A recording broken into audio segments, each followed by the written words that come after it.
দেখো বাসি বিছানা থেকে বকবক শুরু করে দিয়ে দিলাম। সকাল অনেকটা হয়ে গেছে, প্রায় 7টা বেজে গেছে।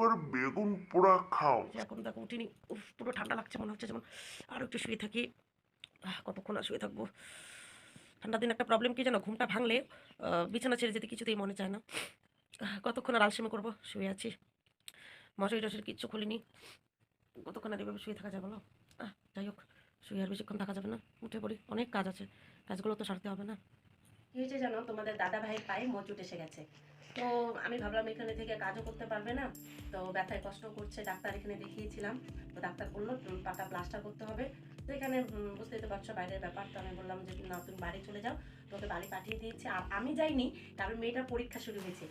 পরীক্ষাটা শেষ হলেই আমি দুদিনের মধ্যে আমিও বাড়িতে যাব। তো যাই হোক, একা একা ভালো লাগে না, তোমাদের দাদা ভাই নেই, তো ঝগড়াও করতে পারছি না। আর কি করবো, যেহেতু তোমাদের দাদা ভাই নেই, তাও রান্না খাওয়াটাও কেন জানি ইচ্ছে করে না কেন জানি। তো এখন বাঁধাকপিটা কেটে নিয়েছি, এই দেখো গামলাতে। আর এই যে আর্ধেকটা রেখে দিয়েছি, অতটা লাগে না, মেয়েটাও খেতে চায় না এত। আর আলু সেদ্ধ ভাত বসিয়ে দিয়েছি। আর ভাবছি বেগুন দিয়ে কি করব, বেগুনটা পোড়া দেবো না ভাজি করব। আমার বেগুন ভাজার থেকে না পোড়াটা ভালো লাগে বেশি। বেগুন ভাজাটা ভালো লাগে ডাল ডাল দিয়ে, কিন্তু যেহেতু ডাল বানাবো না, পোড়া খেতে ইচ্ছে করছে।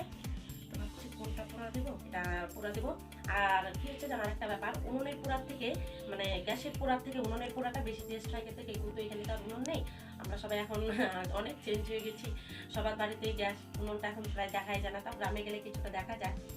তো এটাতে ভালো করে একদম ঘষে ঘষে ঘষে ঘষে একদম ভালো করে তেল মেখে নিব।